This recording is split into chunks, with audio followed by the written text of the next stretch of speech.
चारों तरफ घना जंगल। एक लड़की डरी सहमी सी अंधेरे के बीच खड़ी थी।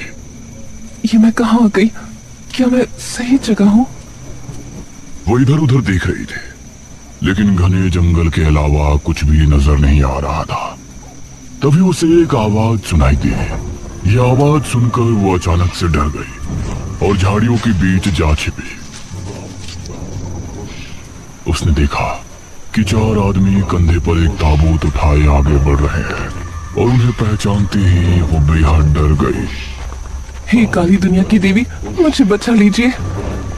वो चारों उस लड़की के जितना करीब आ रहे थे, उसके दिल में खौफ और भी ज्यादा बढ़ता जा रहा था। वो उस तक पहुंचने ही वाले थे, तभी अचानक उसे झटका लगा। अरे उठ दमयंती बेटी, क्या हो गया तुझे? वो नींद से जागी। उसने देखा कि उसकी माँ उसे जगा रही थी और वो पूरी तरह से पसीनों से भीगी थी। हाँ, हे भगवान, शुक्र है सपना ही था। ये रोजाना सोते समय क्या हो जाता है तुझे? पता नहीं माँ, क्यों रोज रोज एक ही सपना आता है, पता नहीं क्यों। दमयंती बिस्तर से उठी और फिर उसने अपने माँ बाप के साथ नाश्ता किया।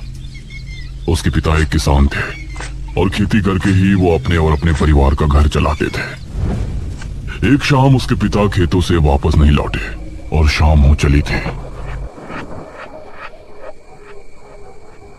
ये कहाँ रह गए? मुझे बहुत चिंता हो रही है इनकी। माँ, मैं पिताजी को देखकर आती हूँ। अच्छा ठीक है बेटी, चल मैं भी तेरे साथ चलती हूँ। नहीं माँ, मैं चली जाऊंगी। आपके घुटनों में पहले ही दर्द है, आप यहीं आराम कीजिए। संभल के जाना बेटी। दमयंती अपने पिता को ढूंढने के लिए घर से निकली और खेतों की तरफ चली गई। वो खेतों में पहुंची तो सुनसान रास्ता और घना अंधेरा देखकर उसे डर लगने लगा। हे भगवान, रात में तो ये इलाका कितना डरावना लग रहा है। वो तेज तेज कदमों के साथ आगे बढ़ रही थी। तभी दमयंती, उसे एक आवाज सुनाई दी। कौन कौन है? दमयंती, मेरे पास चली आओ, तुम अभी इस दुनिया के योग्य नहीं हो। ये आवाज सुनकर दमयंती बेहद डर गई। हे भगवान, मुझे ये आवाज बार बार क्यों सुनाई देती है? तभी उसे कुछ ही दूरी पर एक बड़े से पेड़ के नीचे एक आकृति दिखाई दी। कौन है? चली आओ दमयंती, तुम इस दुनिया के योग्य नहीं हो। ये देखकर उसके माथे पर पसीने आ गए और वो डर कर वापस से घर की तरफ भागी। लेकिन उसके कानों में बार बार वही आवाज आ रही थी। चली आओ दमयंती, तुम इस दुनिया के योग्य नहीं हो। दमयंती, मेरे पास चली आओ, तुम अभी इस दुनिया के योग्य नहीं हो। और लंबी लंबी सांसें लेने लगी।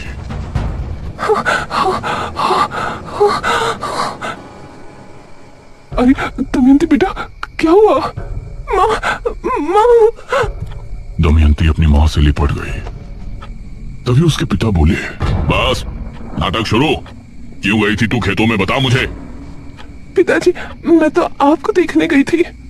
तू चुप कर, पता है मुझे तुझे बस बाहर जाने का बहाना चाहिए। गई होगी अपने किसी प्रेमी से मिलने। नहीं जी, ये आपको ही देखने गई थी। ये आप क्या कह रहे हैं? तू चुप कर, तूने ही पैदा किया है इसको। अगर बेटा पैदा करती तो मेरा काम में हाथ बटाता, इसकी तरह मुसीबत नहीं पैदा करता। दमयंती अपने पिता के स्वभाव से बहुत दुखी थी। दिन में बाप के ताने और रात में उसे रोजाना वही सपना आता था, जिसमें 4 लोग कंधे पर ताबूत उठाए घूम रहे होते थे। दिन और रात उसे कभी सुकून नहीं था। उसी समय गांव में भी अजीब सी घटनाएं घटने लगी थी। एक आदमी मोहन नगर से घर को लौट रहा था। आज तो कितने दिनों बाद बीवी से मिलूंगा, आज की रात बहुत खूबसूरत होगी।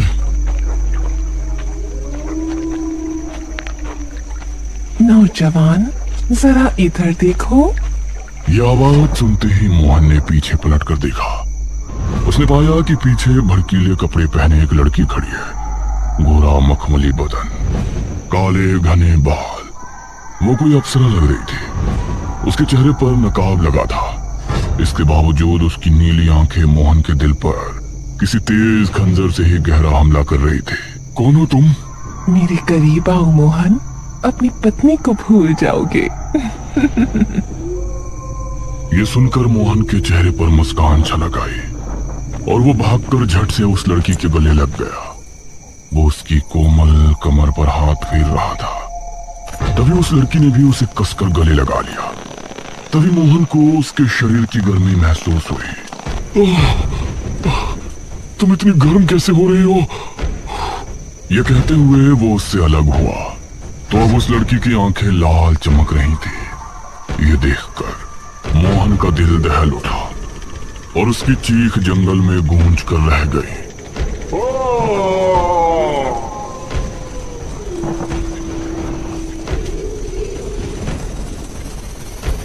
कुछ देर बाद मोहन की लाश एक पेड़ की डाल पर लटकी थी। उसका शरीर पूरी तरह से पीला पड़ा था। गांव के लोग इन घटनाओं से परेशान थे और दमयंती के साथ अभी भी उसके पिता की तरफ से बुरा व्यवहार चल रहा था। इसी तरह उसकी उम्र 25 साल हो गई थी और अब उसकी माँ को उसके विवाह की चिंता होने लगी थी। हमारी दमयंती विवाह की योग्य हो गई है जी, हमें लड़का देखना शुरू कर देना चाहिए। क्या मतलब है तेरा? लड़का देखना शुरू कर देना चाहिए? क्या तेरे पास दान दहेज है उसे देने के लिए? अरे हमारा जो कुछ भी है उसी का तो है। कौन सा अपना बेटा है जो आपको संपत्ति उसके नाम करनी है? मैंने सोच लिया है, मैं उसका विवाह जमींदार से करवा दूंगा। ये आप क्या कह रहे हैं? जमींदार तो आपकी उम्र का है, आप हमारी पुत्री का विवाह उससे कैसे करवा सकते हैं? ये सब दमयंती अपने कमरे से सुन रही थी और मन ही मन वो अपने आप को कोस रही थी। मैंने उससे बात कर ली है, वो विवाह भी करेगा और हमें 50,000 स्वर्ण मुद्राएं भी देगा। क्या आपने अपनी पुत्री का सौदा कर लिया? 5,000 मुद्राओं के लिए आप उसको बेच देंगे?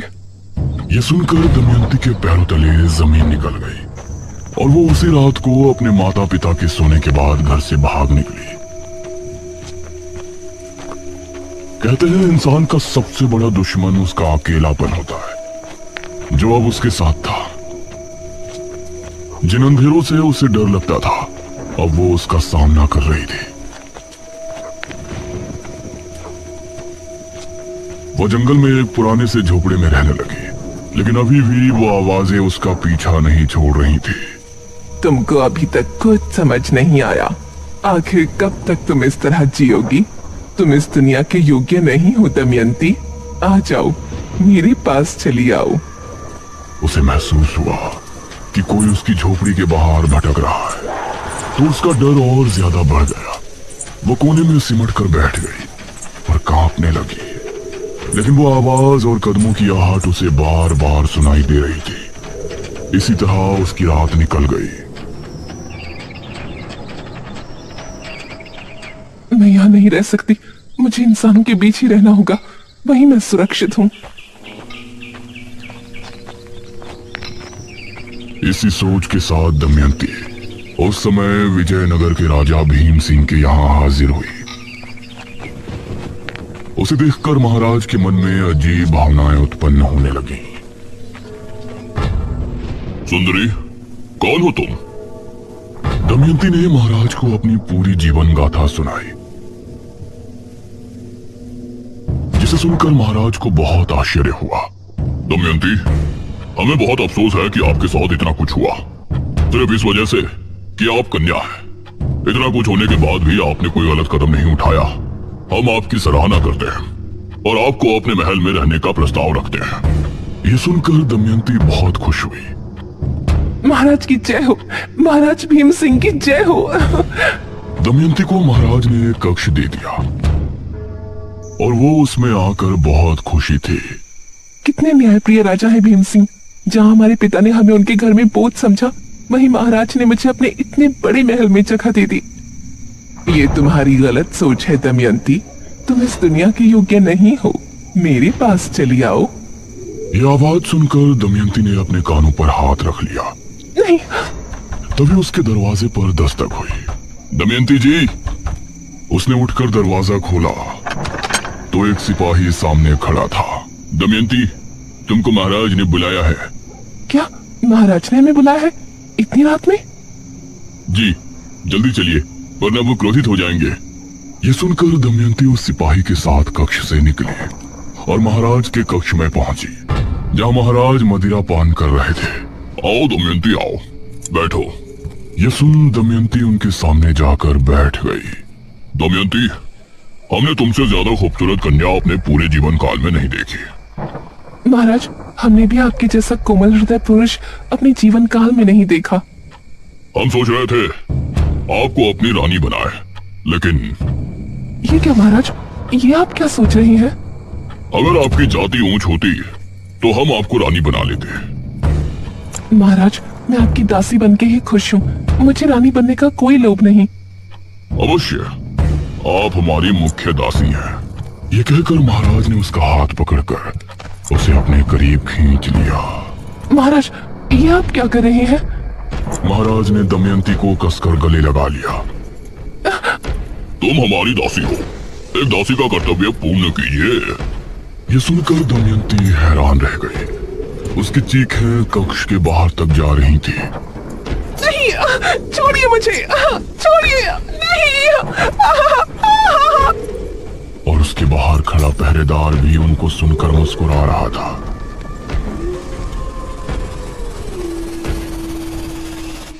आधी रात के समय महाराज को नींद आ गई, लेकिन दमयंती वहीं पड़ी रो रही थी।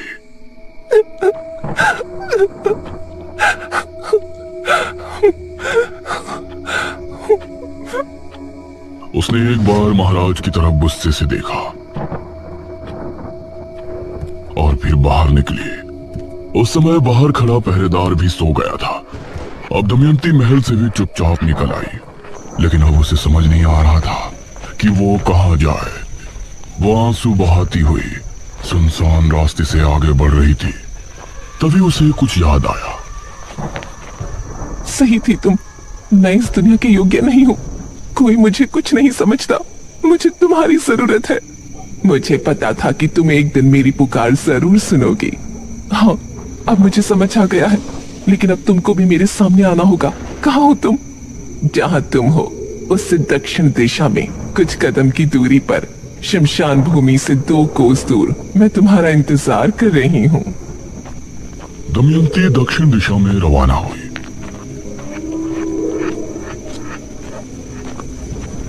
और कुछ कदम चलने के बाद वो शमशान भूमि पहुंची।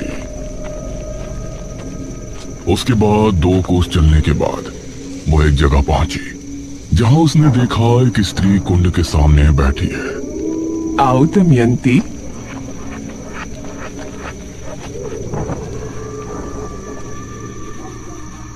कहिए, आप मुझे कैसे जानती हैं? आपकी आवाज मुझ तक कैसे पहुंचती थी? वो सब मेरी शक्तियों का असर था। मैं एक सिद्ध तांत्रिका हूँ। मुझे तुम्हारी जरूरत है और तुमको मेरी। बहुत कम लोग ऐसे होते हैं जो भगवान के खेल को समझते हैं, जो हमेशा हम मनुष्य को परेशानी में डालता है, भूखमरी लाता है, भूकंप लाता है, कभी मनुष्य द्वारा तो कभी सीधे तौर पर हमें परेशानियां, दुख दर्द देता रहता है, लेकिन फिर भी लोग उसकी पूजा उपासना करते हैं। लेकिन मुझे पता था कि तुम एक दिन उसकी चालाकी समझ जाओगी और मेरे पास जरूर आओगी। हाँ, मुझे नफरत है इंसानों से, मुझे हर एक मर्द से नफरत है। मेरे पिता मुझे बोझ समझते थे और जिस राजा ने मुझे अपने महल में पनाह दी, उसने मेरे साथ वो किया जो उसे शोभा नहीं देता। और ये सब मेरे साथ तब हुआ जब मैं भगवान को बहुत कुछ समझती थी, लेकिन अब मुझे भगवान में विश्वास नहीं है वो। बहुत अच्छे। लेकिन तुमको मेरी मदद करके क्या मिलेगा? तुमने मुझे ही क्यों चुना? मेरी उम्र 30 वर्ष हो गई है। अब मुझे एक महाविद्या करने के लिए एक शिष्य की जरूरत है। अगर तुम मेरी शिष्य बनकर मेरी बताई विद्या की क्रिया संपन्न करने में मेरी मदद करोगी तो तुम्हारे अंदर अपार शक्तियां आ जाएंगी और मेरी शक्तियां 2 गुनी हो जाएंगी। मैं करूंगी जो आप कहेंगी, मैं सब करूंगी। ये सुनकर तांत्रिका के चेहरे पर मुस्कान झलक आई। जा, मेरी उस कुटिया में जा और जो वस्त्र वहां रखे हैं उन्हें धारण करके आ। उसके कहने पर दमयंती उसकी कुटिया में गई और कुछ देर बाद बाहर निकली। उसके द्वारा दिए गए कपड़े काफी भड़कीले थे। शैतान को खुश करना है तो ऐसे वस्त्र धारण करना स्वाभाविक है। हैरान ना हो, अपनी आंखें बंद कर लो। दमयंती ने अपनी आंखें बंद कर ली और फिर तांत्रिका ने महामंत्रों का जाप शुरू किया। वो कई बड़े बड़े मंत्रों को पढ़ती और उनके पूरा होते ही दमयंती के शरीर पर अभिमंत्रित जल डालती। सर्दी के मौसम में ठंडा पानी दमयंती के कोमल दमकते शरीर पर पड़ता तो वो सिहर उठती, लेकिन वो अपनी जगह पर आंखें बंद किए बैठी थी। इसी तरह 3 रातों तक उस तांत्रिका ने दमयंती का जल नहान किया और फिर उसने दमयंती को एक बड़ा सा पत्र दिया। इस मंत्र को याद कर लो। मंत्र बड़ा है लेकिन इसको तुम्हें पूरा याद करना है। दमयंती मंत्र को याद करने में लग गई। वो पूरे दिन उस पत्र को लेकर बैठी रहती और करीब 4 दिनों में जाकर तंत्रिका, अब मुझे वो मंत्र पूरा याद हो गया है। बहुत अच्छे। ये कहकर तांत्रिका ने दमयंती के सामने एक मटका रखा और बोली, आज से तुमको मध्य रात्रि से लेकर सुबह होने तक वही मंत्र पढ़ना है और हर मंत्र के पूर्ण हो जाने पर इस मटकी के पानी में फूंकना है। जी, जैसा आप बोले। ये कहकर दमयंती वो क्रिया करने में लग गई। अब तांत्रिका अपनी कुटिया में आराम करने लगी और दमयंती ने पूरी रात मंत्रो जाप किया। सुबह सूरज निकलने से पहले तांत्रिका उसके पास पहुंची। बहुत अच्छी दमयंती, अब तुम विश्राम कर सकती हो। ये सुनकर दमयंती खड़ी हुई और फिर कुटिया में चली गई और वो तांत्रिका उस मटकी को लेकर घने जंगल की तरफ चली गई। ये तांत्रिका कहाँ चली गई?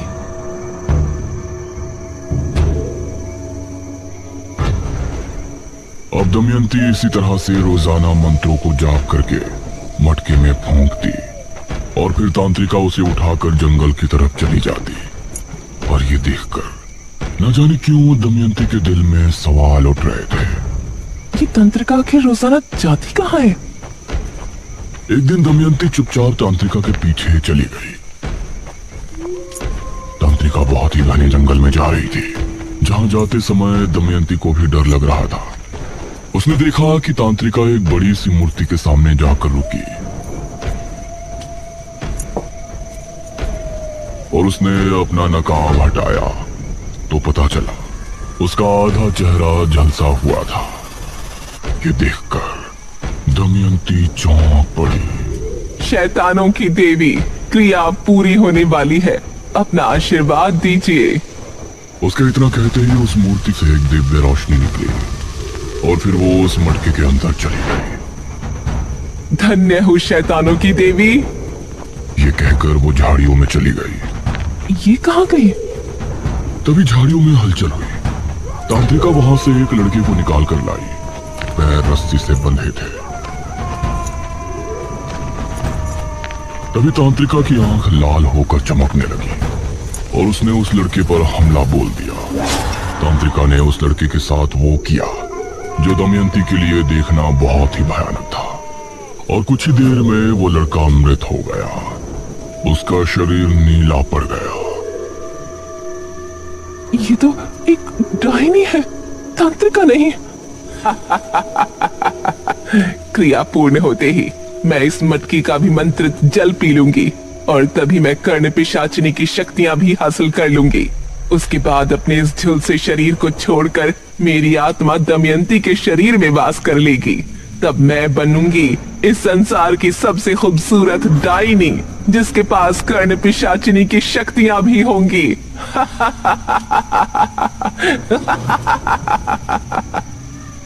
ये सुनकर दमयंती के पैरों तले जमीन निकल गई। वो वहां से भागी और चुपचाप आकर अपनी जगह पर लेट गई। अब मैं क्या करूं? ये सिर्फ मेरा इस्तेमाल कर रही है। ये मुझसे क्रिया करवा रही है जिससे ये किसी कर्ण पिशाचिनी की शक्तियां हासिल कर लेगी और मेरे शरीर में वास कर लेगी। इसका मतलब मैं मर जाऊंगी। दमयंती को अब बहुत ही बुरा लग रहा था, लेकिन इस बार उसने इस मुसीबत से निकलने का एक हल खोज लिया था।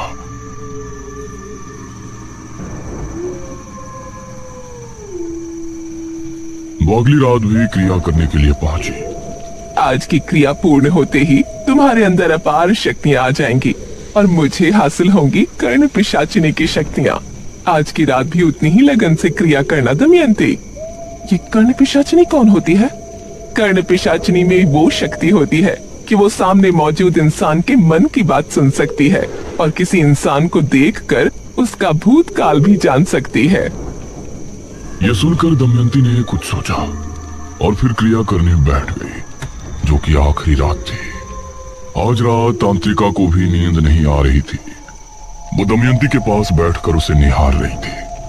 दमयंती को मंत्र पढ़ते हुए सुबह होने ही वाली थी, तभी डायनी खुश होते हुए खड़ी हुई और दमयंती की तरफ बढ़ी। वो उस मटकी को उठाने ही वाली थी कि तभी दमयंती ने अपने कमरबंद में छिपा खंजर निकाला और तभी डायनी जमीन पर गिरकर तड़पने लगी। और तभी दमयंती ने मटकी उठाकर अपने मुंह से लगा ली। ये देखकर डायनी चिल्ला उठी। नहीं! दमयंती ने पूरा पानी पी लिया और मटके को जमीन पर मारकर फोड़ दिया। डायनी एक तेज चीख के साथ राख बनकर खत्म हो गई। दमयंती अभी उसे देख ही रही थी कि तभी तेज हवा चली और तूफान आ गया। दमयंती अपने आप हवा में उड़ गई। नहीं! और वो उसी मूर्ति के सामने जाकर गिरी।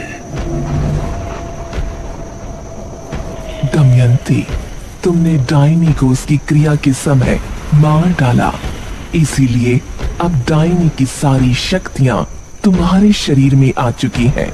इसके साथ ही तुमने जो क्रिया की थी उसके जरिए कर्ण पिशाचिनी की शक्तियां भी तुमको हासिल हो गई हैं। अब तुम हो मेरी सबसे प्रिय शिष्य, सबसे ज्यादा शक्तिशाली और सुंदर डायनी दमयंती। ये सुनकर दमयंती ने उसके सामने हाथ जोड़ लिए और भयानक अंदाज में हंसने लगी।